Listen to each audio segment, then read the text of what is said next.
তখন থেকে মহারাজ কি লিখছেন খাতায়? মনে হচ্ছে সকাল থেকে চিন্তা ওনার মাথায়।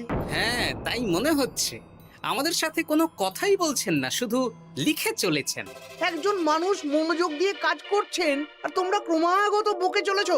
না, আসলে মহারাজ কি কারণে চিন্তিত সেটা জানতে না পারলে আমাদেরও চিন্তা হয় বই কি।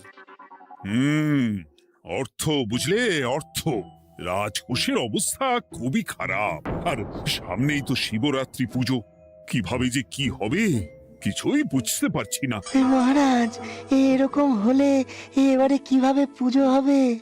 শিবরাত্রির পুজোয় তো অনেক খরচ। এত লোকজন আসেন, তাদের জন্য ভোগের প্রসাদের ব্যবস্থা করা তো মুখের কথা নয়। এবার তোমাদের সবাইকে দায়িত্ব নিতে হবে।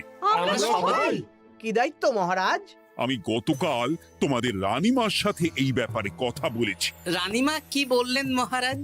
দেখো, তোমরা সব সভাসদেরা যদি মুক্ত হস্তে দান করো আর রাজকোষ থেকেও যতটা সম্ভব অর্থ সাহায্য দিয়ে এবারে পুজো এবং ভোগের আয়োজন তাহলে সুসম্পন্ন করা যাবে। দানের চেয়ে বড় পুণ্যকর্ম আর কি আছে? যে সভাসদ সবচেয়ে বেশি দান করবে তাকে পরে কিছু অর্থ সাম্মানিক হিসেবে দেওয়া হবে। আচ্ছা মহারাজ। তাহলে আজ রাজসভার আলোচনা এইটুকুই রইল, বাকি কথা পরে হবে। বলি গিন্নি, আমি খুব সমস্যার মধ্যে আছি বুঝলে। হ্যাঁ, তোমার তো অর্থের টান ধরলেই আমার কথা মনে পড়ে গো। কি করে বুঝলে? বাবা, বুঝবো না? এতদিন ধরে তোমার সাথে সংসার করছি, তাও বুঝবো না? আমি কি আজকাল আর তোমার কাছে চাই বলো? আমার মা আমার নাম রেখেছিল পার্বতী, আর বলেছিল দেখিস তুই ভগবান শিবের মতন বর পাবি। তোমাকে পেয়েছি, কিন্তু সাথে পেয়েছি অভাব। হ্যাঁ, সে যতই অভাব হোক, মন্ত্রী মশাইয়ের মতো স্বভাব তো নষ্ট করিনি গিন্নি। সেই জন্যেই তো তোমার সংসারে পড়ে আছি গো, নইলে কবে এই চাল চুলোহীন সংসার ছেড়ে চলে যেতুম। হ্যাঁ, বলছি শোনো না, এই কিছু মোহরের খুব দরকার।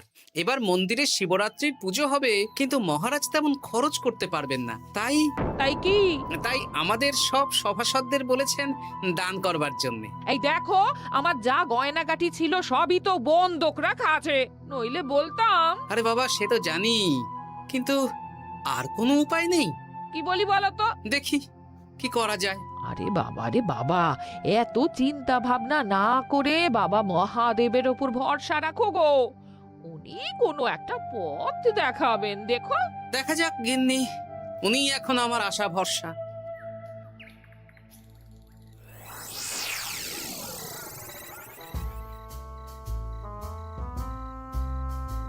আরে মন্ত্রী মশাই, আপনি তখন থেকে শুধু এদিক ওদিক করছেন কেন বলুন তো? তা কি করব?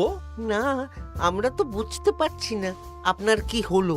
জীবনে অনেক অপমানিত হয়েছি, অনেক মার খেয়েছি, এবার সম্মান চাই। আর কেউ সম্মান না করলেও আমরা কিন্তু আপনাকে বেশ সম্মান করি মন্ত্রী মশাই। তোদের সম্মান আর মহারাজের সম্মানের মধ্যে অনেক পার্থক্য আছে। না, ওই এই ছোট মুখে বড় কথা বলছি মন্ত্রী মশাই, ক্ষমা করবেন। হ্যাঁ, মহারাজ আপনাকে কেন সম্মান করবেন?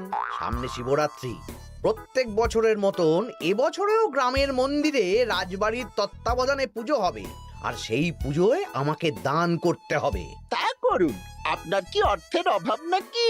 আরে বাবা, সব অর্থ দিয়েই তো তোদের গিন্নিমার গয়না বানিয়ে দিয়েছি, আমার হাতে আর আছে কই?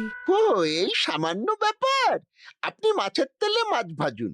হ্যাঁ, আমিও তো তাই বলতে চাইছি। খোলসা করে বলতো তুই কি বলতে চাইছিস?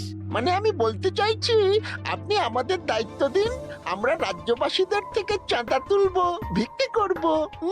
আরো অনেক কায়দা করে অর্থ উপার্জন করে আপনার হাতে দেব, আর সেই অর্থ আপনি নিজের বলে চালিয়ে দেবেন। ব্যাস, তাহলে তো আমার 90% চিন্তাই মাথা থেকে নেমে গেল। ব্যাস, আর কোনো চিন্তা নেই।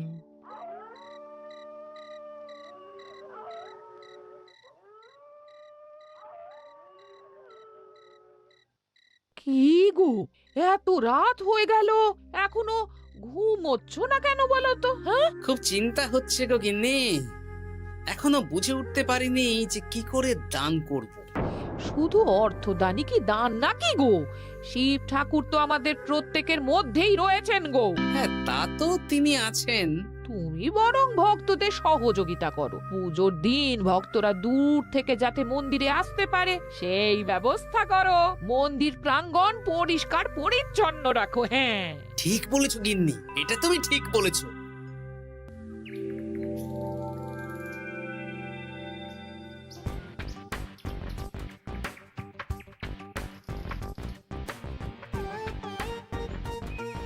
এই যে বাড়িতে কে আছেন?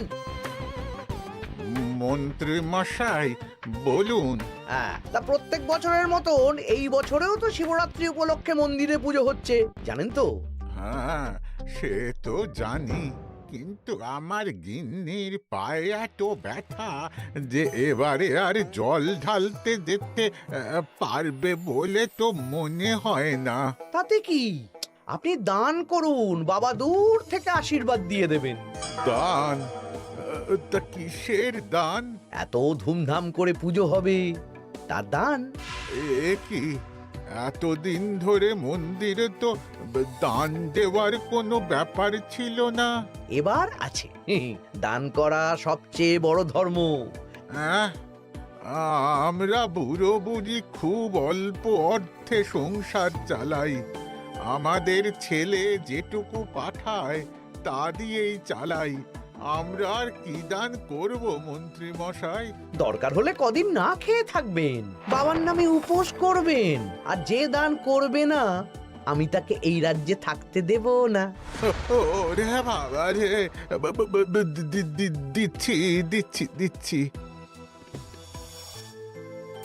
আর শুনুন, এই দানের ব্যাপারটা যেন 5 কান না হয়, নইলে কিন্তু। ওরে বাবা, না না না, ঠিক আছে ঠিক আছে। আজকে সারাদিনে ভালোই রোজগার হয়েছে, কি বলিস বটা? হ্যাঁ, কালকে আবার সারাদিন চাঁদা তোলা হবে। চাঁদা নয়, বল চাঁদার নামে দান তুলছি। হ্যাঁ, আর যা ভয় দেখাচ্ছি, কেউ ভয় মুখ খুলবে না। এই তো যাই, এরকম চলতে থাকলেই আমাকে সেরার সেরা দানি হওয়া থেকে কেউ আটকাতে পারবে না। এই তুমি এই ভর দুপুরে বস্তা কাঁধে নিয়ে কোথায় যাচ্ছ গো? একটু জঙ্গলের দিকে যাচ্ছে গিন্নি, শুকনো কাঠ নিয়ে আসি। পুজোর দিন তো ভোগের রান্না করতে জ্বালানি লাগবে, দেখি শুকনো কাঠ নিয়ে রাজবাড়িতে দিয়ে আসবো। বেশ বেশ বেশ, যাও। হে দেবাদিদেব মহাদেব, তুমি একটু দেখো বাবা।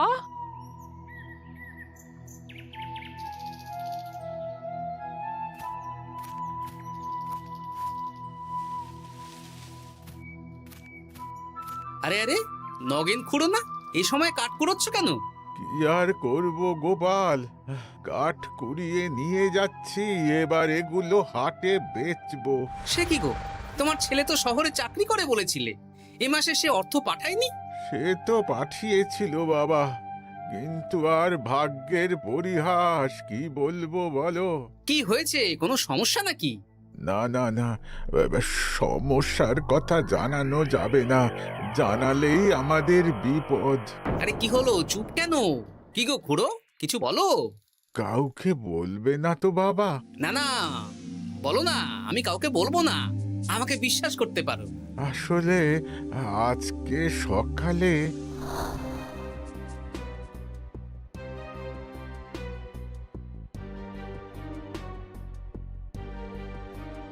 হ্যাঁ, মন্ত্রী মশাই? হ্যাঁ, শুধু আমাদের বাড়ি থেকে না, গ্রামের সব বাড়ি থেকে তুলেছে।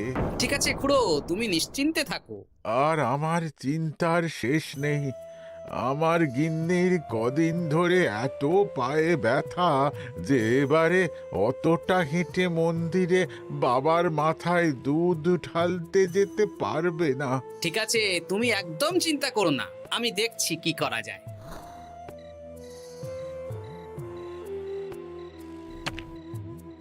প্রহরী, এটা ভাড়ার ঘরে রেখে দিয়ে এসো। বলো গোপাল দিয়েছে, ভোগ রান্নার সময় জ্বালানি লাগবে তো, তাই এই কাঠ দিয়ে গেলাম। আচ্ছা গোপাল দাদা।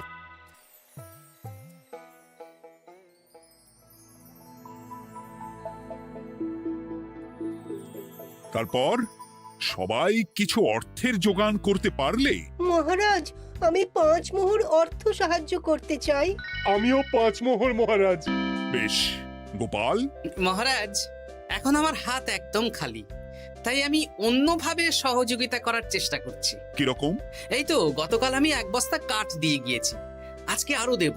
তারপর আগামীকাল মন্দির চত্বর পরিষ্কার করব, আগাছা পরিষ্কার করব, পুজোর দিন ভিড় সামলাবো, যারা দূর থেকে আসবে তাদের একটা গরুর গাড়ি করে নিয়ে আসবো। আচ্ছা, বেশ বেশ, কর। মন্ত্রী, মহারাজ, এই নিন। এতে 200 মোহর আছে, আমি আরো দান করব। আপনি কোনো চিন্তা করবেন না মহারাজ। বাহ বাহ বাহ বাহ বাহ, এ তো বিশাল ব্যাপার। আমি জীবনে অনেক পাপ করেছি, তাই এখন দান করে একটু যদি পুণ্য লাভ হয় সেটাই আশা। বেশ বেশ। পণ্ডিত, তুমি আর রাজবৈদ্য তাহলে পুজোর দশকর্মা দ্রব্যাদি কেনাকাটা শুরু করো। এখন ধারে নিয়ে আসবে, পুজোর পরে সব শোধ করে দেওয়া হবে। আচ্ছা মহারাজ, ঠিক আছে। তাহলে আজকে আমি আর পণ্ডিত মশাই দুজনে বাজারের দিকে যাব আর সব দশকর্মার দ্রব্যাদি কিনে নিয়ে আসবো। হ্যাঁ হ্যাঁ, তাই কর।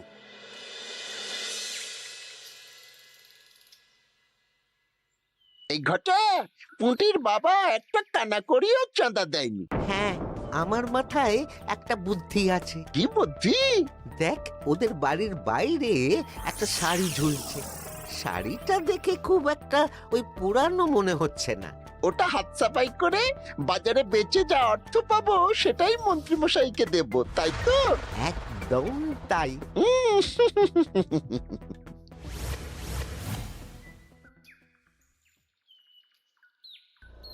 হাই পুটি, দেখ তোদের বাড়ি থেকে বটা ঘটা কাকা শাড়ি চুরি করছে। হ্যাঁ, তাই তো। ন্যাপলা, ওরে বাবা রে, মরে গেলাম রে, ওরে মরে গেলাম। পালাও পালাও পালাও, ওরে বাবা। এই কি হয়েছে রে? চিৎকার করছিস কেন? আর বটা ওভাবে পালালো কেন? এই বটা ঘটা কাকা ওই পুটির মায়ের শাড়ি চুরি করে পালাচ্ছিল, আমরা ধরে ফেলেছি। সাব্বাস, এই তো চাই।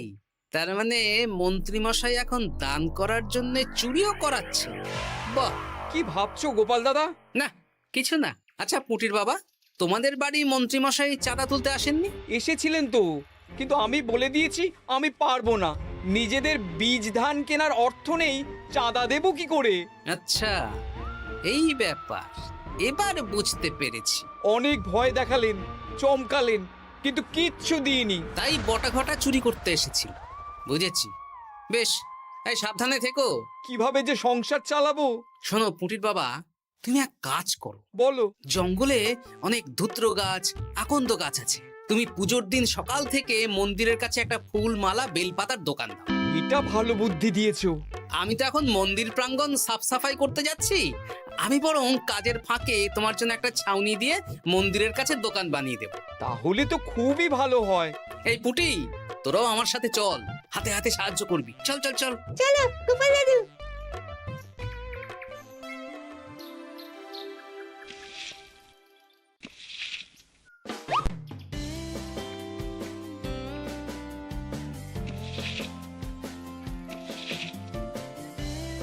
দাদু, এই জায়গাটা গর্ত আছে, তাই মাটি নিয়ে এলাম। এই তো বুদ্ধিমান ছেলে, এবার ঢেলে দে। ব্যাস, এখানটা এবার ঠিক হয়ে গেল। দেখি এবার মন্দিরের পিছনের দিকটা একটু পরিষ্কার করে দিই।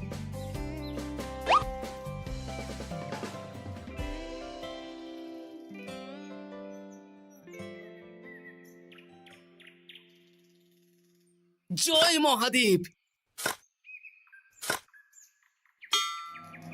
কি কিসের আওয়াজ হলো? হ্যাঁ দাদু, কিরকম একটা টং করে আওয়াজ হলো। দেখি তো। আরে বাবা, এটা ঘোড়া মনে হচ্ছে। হ্যাঁ তাই তো মনে হচ্ছে। জয় মহাদেব। বের করো বের করো। এই তো।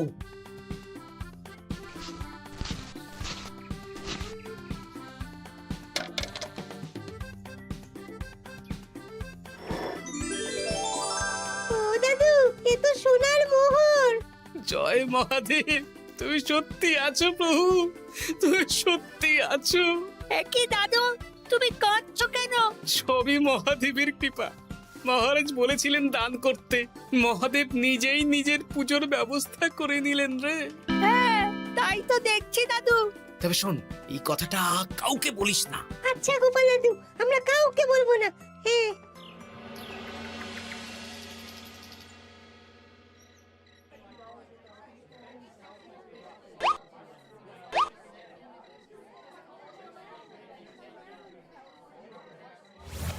এবার আগামীকাল পুজো।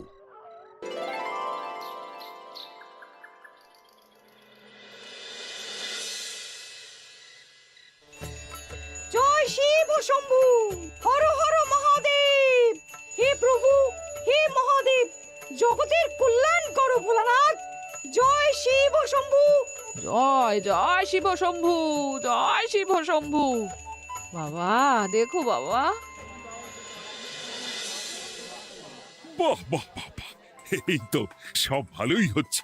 ভালো তো হবেই মহারাজ, আমি যা দান করেছি পুজো পাঠ এবারে ধুমধাম করে হবে।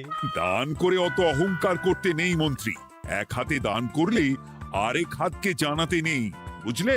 বুঝেছি মহারাজ।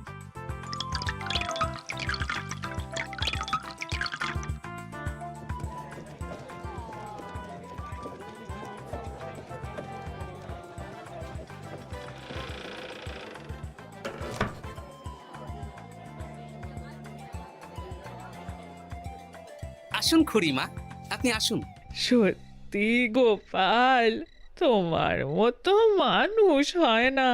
আমার পায়ে বড় ব্যথা, ভেবেছিলাম এই বছর হয়তো মন্দিরে আসতেই পারবো না। আহা, আমি তো আপনার ছেলের মতন। আর কাল আবার আসতে হবে, বড় মাঠে ভোগের আয়োজন আছে, গাড়ি পাঠিয়ে দেব, কেমন? বেঁচে থাকো বাবা, বেঁচে থাকো। দেখো দেখো গোপালকে দেখো, ও হয়তো অর্থ সাহায্য করেনি, কিন্তু অন্যভাবে কত সাহায্য করছে।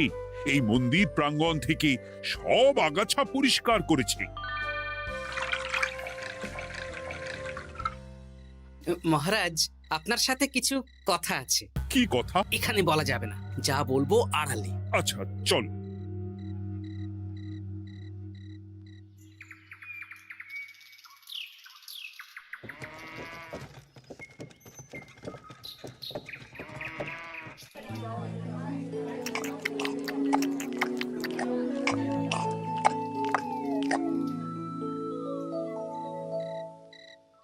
আজ সান্ধ্য সভায় সবাইকে আমি ডাকলাম, তার একটাই কারণ। কি কারণ মহারাজ? কি বলবেন আজ? গতকাল শিবরাত্রির পুজো আর আজ বেলার পুজোর ভোগ গ্রহণ পর্ব বেশ ভালোভাবেই সুসম্পন্ন হলো। এতে আমি খুব খুশি ও শান্তি পেয়েছি। তাই মহারাজ আমাকে সম্মান প্রদান করবেন, তাই তো? আমার মনে হয় আমি সবচেয়ে বেশি দান করেছি। না, তুমি তো কোনো নিঃস্বার্থ দানই করনি। মানে আমি যে কত মোহর দিলাম। ওগুলো তো লোকজনকে ভয় দেখিয়ে দানের নামে চাঁদা তুলে দিয়েছো। সেরেছে, সব জেনে গেছেন। হ্যাঁ, সেই জন্য সম্মান নয়, তোমাকে শাস্তি দেওয়া হবে। ওরে বাবা রে, ভুল হয়ে গেছে, ভুল হয়ে গেছে। ক্ষমা করুন মহারাজ, ক্ষমা করুন। এসব ক্ষমার অযোগ্য ভুল। যাই হোক, মহাদেবের কৃপায় মহাদেবের পুজো হয়েছে। তুমি যে অর্থ লোকজনের কাছ থেকে তুলেছিলে সেটা লোকজনের মধ্যেই বিলিয়ে দেওয়া হবে। তাহলে পুজোয় যা খরচ হলো তার বকেয়া কিভাবে মেটাবেন? সেটার ব্যবস্থা তো স্বয়ং মহাদেব করেছেন মন্ত্রী মশাই। হ্যাঁ, মহাদেব কিভাবে? আমি একদিন বিকেল বেলা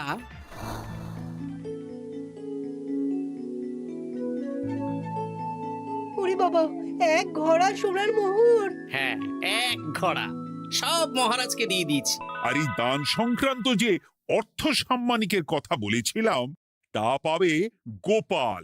ধন্যবাদ মহারাজ। তবে মন্ত্রী মশাই যে অর্থ লোকজনের কাছ থেকে বলপূর্বক তুলেছেন সেটা দিয়ে গরিব চাষি ভাইদের বীজ কেনার অর্থ দান করা হবে।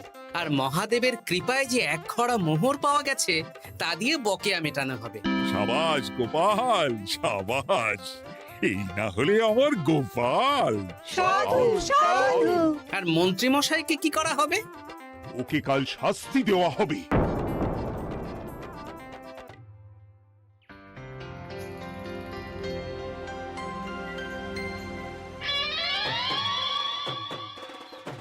ও মহাদেব, ও শিব ঠাকুর, আমাকে ক্ষমা করে দিন, ক্ষমা করে দিন আমাকে। ওসব না বলে একবার কান ধরে উঠবস করুন আর একবার করে বলুন, জয় মহাদেবের জয়। জয় মহাদেবের জয়, জয় মহাদেবের জয়, জয় মহাদেবের জয়। সবই মহাদেবের দান।